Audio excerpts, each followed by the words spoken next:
ನಮಸ್ಕಾರ ಸ್ನೇಹಿತರೆ, ನಾನು ನಿಮ್ಮ ಉಮೇಶ್ ಮಲೆನಾಡು. ನಾನು ಈ ದಿವಸ ಅಡಿಕೆ ತೋಟದಲ್ಲಿ ಬಾಳೆ ಕೃಷಿ ಮಾಡುವುದರ ಬಗ್ಗೆ ತಿಳಿಸುತ್ತಿದ್ದೇನೆ.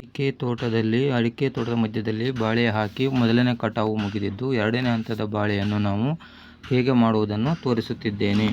ಮೊದಲನೇ ಹಂತದ ಕಟಾವು ಮುಗಿದ ನಂತರ ಎರಡನೇ ಹಂತದಲ್ಲಿ ಸುಮಾರು 8 ರಿಂದ 10 ಹಿಳ್ಳುಗಳು ಬಂದಿರ್ತವೆ. ಎಲ್ಲ ಹಿಳ್ಳುಗಳನ್ನು ಒಂದೊಂದಾಗಿ ಕತ್ತರಿಸಿ ತೆಗೆದು ಹಾಕಬೇಕಾಗುತ್ತದೆ. ಆರೋಗ್ಯವಂತವಾದ ಒಂದು ಸಸಿಯನ್ನು ಬಿಡಬೇಕು. ಹಾಗೆಯೇ ಅದಕ್ಕೆ ಒಳ್ಳೆಯ ರೀತಿಯ ಪೋಷಣೆಯನ್ನು ನೀಡಬೇಕು. ಅದಕ್ಕೆ ಸರಿಯಾದ ಸಮಯದಲ್ಲಿ ಗೊಬ್ಬರ ಮತ್ತು ಕೀಟನಾಶಕಗಳನ್ನು ಬಳಸಬೇಕು. 20 ದಿನಗಳಿಗೊಮ್ಮೆ ಗೊಬ್ಬರ ಮತ್ತು ಕೀಟನಾಶಕಗಳನ್ನು ಬಳಸಬೇಕಾಗುತ್ತದೆ. ನೀಡಬೇಕು.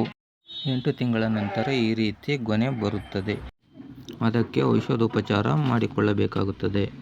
10 ತಿಂಗಳ ನಂತರದಲ್ಲಿ ಗೊನೆಯು ಬೆಳೆಯುತ್ತಾ ಬರುತ್ತದೆ. ಹಾಗೆಯೇ ಕಾಯಿಯು ಅದಕ್ಕೆ ಔಷಧೋಪಚಾರ ಮಾಡಿದ ನಂತರ ಗೊನೆಯ ತುದಿ ಮೂತಿಯನ್ನು ಕಟ್ಟು ಮಾಡಿ ನಂತರ ಅದು 40 ರಿಂದ 50 kg ತೂಕ ಬರುತ್ತದೆ. ನೀವು ಪಚ್ಚಬಾಳೆ ಬೆಳೆದು ಉತ್ತಮ ಲಾಭ ಪಡೆಯಿರಿ. ಧನ್ಯವಾದಗಳು.